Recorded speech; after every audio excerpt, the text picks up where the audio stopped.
नमस्कार विद्यार्थियों, आज हम चर्चा करेंगे विश्व जनसंख्या वितरण और समस्याएं। विश्व में जनसंख्या का वितरण किस प्रकार से है, किस प्रकार से जनसंख्या फैली हुई है और जनसंख्या का विस्फोट या जनसंख्या की वृद्धि के कारण क्या क्या समस्याएं उत्पन्न हुई, इस पर हम आज चर्चा करेंगे।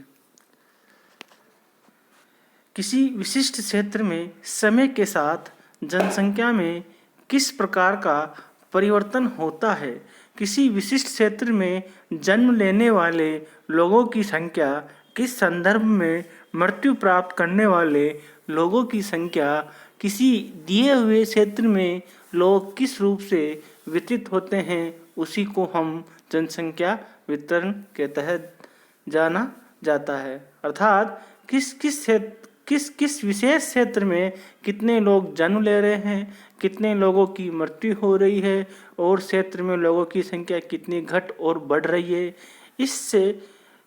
इसे कम जनसंख्या वितरण करते हैं। कुल मिलाकर जनसंख्या वितरण का तात्पर्य किसी क्षेत्र में लोग किस प्रकार से फैले हुए हैं वो जनसंख्या वितरण कहलाता है।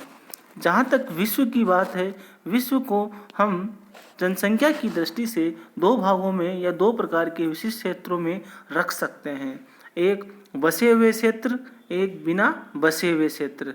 बसे हुए क्षेत्र और बिना बसे हुए क्षेत्र ये संपूर्ण विश्व के संदर्भ में है। संपूर्ण मानव जाति की 90% जनसंख्या 3 बड़े क्षेत्रों पर केंद्रित है। पूर्वी एवं दक्षिण पूर्वी एशिया, उत्तर पश्चिमी यूरोप, पूर्वी एवं मध्य संयुक्त राज्य अमेरिका। इन क्षेत्रों में विश्व की 80% से लेकर 90% जनसंख्या रहती है। इसके अलावा शेष जनसंख्या बिखरे हुए क्षेत्रों में पाई जाती है।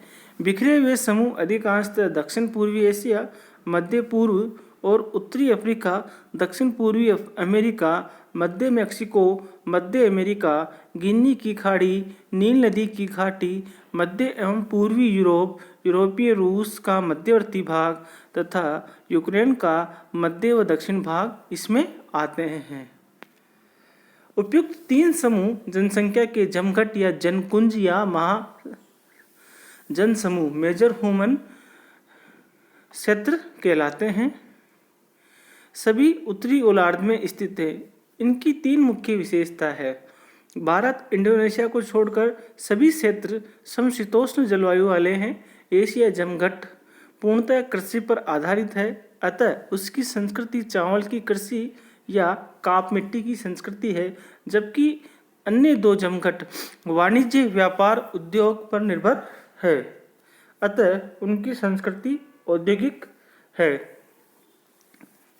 इन तीनों जमघट के बीच में कुछ कम बसे हुए क्षेत्र भी है। पूर्वी और दक्षिण पूर्वी एशिया जनसमूह, इसके अंतर्गत खेती पर आधारित जनसंख्या का जमाव भारत में गंगा की मध्य व निचली घाटी, डेल्टाई भागों में, बांग्लादेश में सतलज सिंधु और ब्रह्मपुत्र के मैदान में, चीन में हांगो, यांगटीसिकियांग, शिकियांग और जेचुआन बेसिन में, जापान में समुद्र तटीय मैदानों में, पाकिस्तान में सिंधु घाटी के सिंचित क्षेत्रों में और अन्यत्र नगरों तथा गांवों में पाया जाता है। इन जनसमूह में विश्व की लगभग 60% जनसंख्या केंद्रित है। उत्तर पश्चिमी यूरोपीय जनसमूह, इसके अंतर्गत वे क्षेत्र आते हैं जो उत्तरी अक्षांश के सहारे एक लंबी मेखला के रूप में ब्रिटेन से लेकर रूस में डोनेच बेसिन तक चले गए हैं। यही क्षेत्र वास्तव में सम्मिलित है। इस क्षेत्र का आर्थिक आधार मुख्यतः उद्योग, वाणिज्य एवं व्यापार पर निर्भर करता है। इस जनसमूह में विश्व की लगभग 20% जनसंख्या निवास करती है। उत्तर पूर्वी उत्तरी अमेरिका जनसमूह, इसके अंतर्गत घनी जनसंख्या के क्षेत्र संयुक्त राज्य अमेरिका में बड़ी झीलों के पूर्वी भाग सम्मिलित है, जो 30 डिग्री उत्तर और 45 डिग्री उत्तर के बीच तथा 100 डिग्री पश्चिमी देशांतर के पूर्व में फैला है। इस क्षेत्र में कृषि की प्रमुख पट्टियां और औद्योगिक केंद्र पाए जाते हैं। जनसंख्या का अधिकांश भाग मिसिसिपी नदी के पूर्व में, ओहियो नदी के उत्तर में और सेंट लॉरेंस नदी तक फैला है। अधिक बसाव का क्षेत्र उत्तर में बोस्टन से लगाकर दक्षिण में फिलाडेल्फिया तक फैला है। इस क्षेत्र में औद्योगिकरण के साथ साथ कृषि का बड़ा विकास हुआ है तथा अधिकांश जनसंख्या ग्रामीण नगरों में रहती है। इस जनसमूह में विश्व की लगभग 5% जनसंख्या केंद्रित पाई जाती है। ये तो थे बसे हुए क्षेत्र। अब हम चर्चा करते हैं बिना बसे हुए क्षेत्र की। विश्व के स्थलमंडल का लगभग 70% भाग कम या विरल बसा हुआ है या संपूर्ण विश्व की जनसंख्या का 5 से भी कम निवास करती है। ये सर्वथा निर्जन एवं प्रतिकूल क्षेत्रों में विश्व की मात्र 10% जनसंख्या ही बसी हुई है। सामान्यतया ऐसे क्षेत्रों को 4 मुख्य भागों में बांटा गया है या रखा गया है। नंबर 1 है अति शीत क्षेत्र, कोल्ड लैंड। ये आर्कटिक महासागर की सीमा पर है। यहाँ जनसंख्या की न्यूनता, छोटा उपज काल, निम्न तापमान, भूमि में स्थायी पाले की स्थिति और कम उपजाऊ भूमि आदि मुख्य भौतिक परिस्थितियाँ हैं। अंटार्कटिका, ग्रीनलैंड तथा अन्य हिमाच्छादित क्षेत्र जैसे साइबेरिया, कनाडा, अलास्का में भी जनसंख्या का अभाव है। टेगा प्रदेश में भी 60 डिग्री अक्षांश के निकट तो जनसंख्या बहुत ही थोड़ी है। उष्ण एवं मध्य अक्षांशीय मरुस्थलीय क्षेत्रों की गिनती भी जनविहीन भागों में की जाती है। इन क्षेत्रों में जल की कमी के कारण बहुत ही थोड़े भागों में कृषि की जाती है। अफ्रीका का सहारा और कालाहरी, एशिया के अरब, तुर्किस्तान, मंगोलिया, तकला, माकन, थार, गोबी का मरुस्थल, महान ऑस्ट्रेलिया मरुस्थल, संयुक्त राज्य का महान बेसिन एवं आंतरिक पठार, दक्षिण अमेरिका के पेटागोनिया, अटागामा के मरुस्थल अत्यधिक शुष्कता के कारण बहुत ही कम बसे हैं। यहाँ पर अब सिंचित प्रदेशों में दूर दूर तक मरुद्यान के रूप में सघन सतहों की भांति छोटे छोटे जनकुंज विकसित होते जा रहे हैं। ऐसे जनकुंज मिस्र, इराक, कजाक, किर्गिज गणराज्य, पश्चिमी भारत, पाकिस्तान, दक्षिण पश्चिमी संयुक्त राज्य आदि में देखे जा सकते हैं। विषुवत-रेखीय उष्ण आर्द्र प्रदेश, अमेजन और कांगो की घाटी, न्यू गिनी और उत्तरी ऑस्ट्रेलिया में अधिक तापमान और वर्षा के कारण अनेक जहरीले व हानिकारक मच्छर और मक्खियाँ, सांप, अजगर आदि पैदा होते हैं जो अनेक रोगों के कारण हैं। उन प्रदेशों में उर्वरा मिट्टी, खनिज पदार्थों की कमी, परिवहन मार्गों का अभाव आदि प्रतिकूल कारणों से जनसंख्या बहुत कम पाई जाती है। जावा एवं नाइजीरिया इसका अपवाद है। ऊंचे पर्वत पठार भी अनुपयुक्त जलवायु, खेतिहर भूमि की कमी तथा छिछली मिट्टी के कारण जनसंख्या बहुत ही कम मिलती है।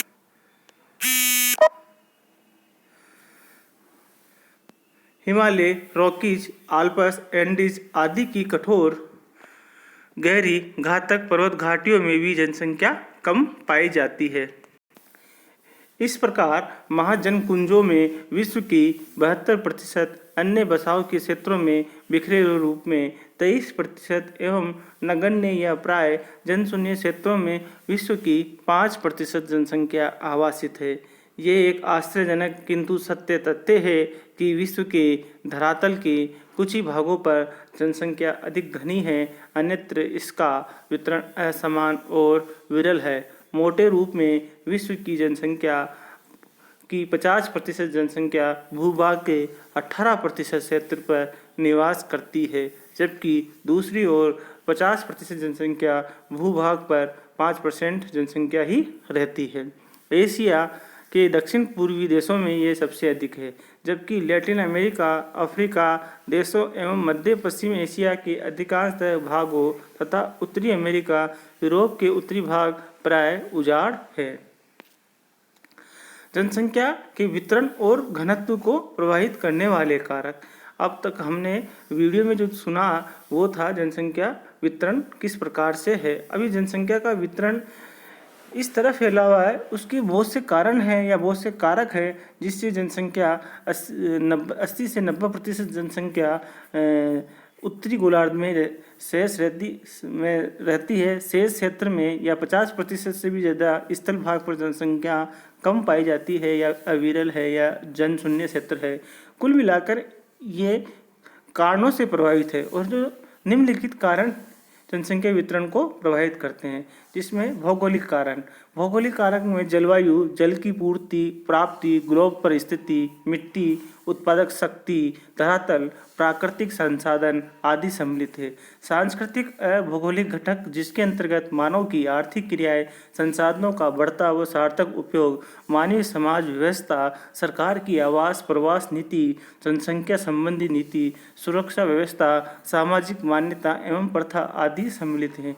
इन दोनों ही कारकों के मध्य सम्मिलित रूप से जटिल प्रतिक्रिया होती है जो जनसंख्या वितरण पर प्रभाव डालती है। जनसंख्या विस्फोट या जनसंख्या वितरण के साथ साथ अब हम जनसंख्या विस्फोट, जिन क्षेत्रों में जनसंख्या काफ़ी अधिक है तो वहाँ पर अनेक समस्याएं उत्पन्न हो रही है, जैसे भरण पोषण की समस्या, आवास की समस्या, बेरोजगारी, भूखमरी, अकाल, कुपोषण, संक्रामक रोग तथा महामारी, अशिक्षितों की बढ़ती जनसंख्या, नगरों पर जनसंख्या का निरंतर बढ़ता दबाव, गंदी बस्तियों का विकास, अधिकांश संसाधनों पर अधिक बोझ, कृषि क्षेत्र में कमी, वनों का निरंतर विनाश, निरंतर बढ़ता पर्यावरण प्रदूषण, वन्य जीवों को खतरा, शक्ति के संसाधनों की कमी, राजनीतिक अस्थिरता, सामाजिक बुराइयां, भ्रष्टाचार आदि। जनसंख्या की तीव्र वृद्धि को रोकना आधुनिक विश्व में गरीब, अशिक्षा, बेरोजगारी, आर्थिक पिछड़ापन आदि पर विजय पाने का मूल मंत्र है। राष्ट्र का बढ़ता हुआ विकास एवं उन्नत तकनीक का लाभ तभी बढ़ती जनसंख्या को निगल सक जाती है जब जनवृद्धि पर नियंत्रण पाने हेतु निम्नलिखित उपाय किए जा सकते हैं। परिवार नियोजन, विवाह की आयु में वृद्धि करना, संतति सुधार, सार्वजनिक स्वास्थ्य सेवाओं में सुधार, भूमि का आदर्श विधि से उपयोग करना, भूमि का उपयोग करने के लिए निम्न बातों का जोर देना, जैसे राष्ट्र हित में भूमि के छोटे से छोटे क्षेत्र का उपयोग अनुकूलतम रूप में किया जाए, विभिन्न आवश्यकताओं की पूर्ति के लिए भूमि का बहुउद्देशीय उत्पादन हेतु उपयोग किया जाए, किसी भी वस्तु की मांग बढ़ने के अनुरूप कृषि भूमि के उपयोग में अनुपातिक परिवर्तन किया जाए, भूमि उपयोग में उपलब्ध श्रमिक, विपणन, यातायात संबंधी व्यवस्था और वस्तुओं के मूल्य तथा मात्रा आदि पर विचार रखा जाए, भूमि व्यवस्था सुधारने व कृषि उत्पादन बढ़ाने हेतु उपयुक्त प्रकार से भूमि नियोजन के साथ साथ कृषि में नवीन तकनीकों का सभी स्तर पर उपयोग किया जाए, पशुओं की नस्ल में सुधार किया जाए, बंजर शुष्क भूमि का निरंतर सुधार किया जाए, कृषकों की दशा सुधारने के लिए सहकारी संस्थाओं से जोड़ा जाए, सहकारी संस्थाओं और अन्य उपयोगी संस्थाओं से कृषकों को ऋण दिया जाए, कृषि शिक्षा तकनीकी सुविधाओं निरंतर मिलती रहे, क्योंकि निरक्षरता सिर्फ अभिशाप है वरन ये एक प्रकार से एक अंधकूप है जहाँ विनाश ही विनाश है। और एक समन्वित औद्योगिकरण पर भी जोर दिया जाए। इस तरह शिक्षा, मनोरंजन के साधनों, रोजगार व्यवस्था में वृद्धि की जानी चाहिए। इस तरह जनसंख्या वृद्धि पर नियंत्रण किया जा सकता है। कुल मिलाकर जनसंख्या का वितरण, जैसा अभी वीडियो में बताया है, बहुत ही असमान है और उसके कारण भी बताए हैं, उसके लिए आप चर्चा हमने की है। धन्यवाद।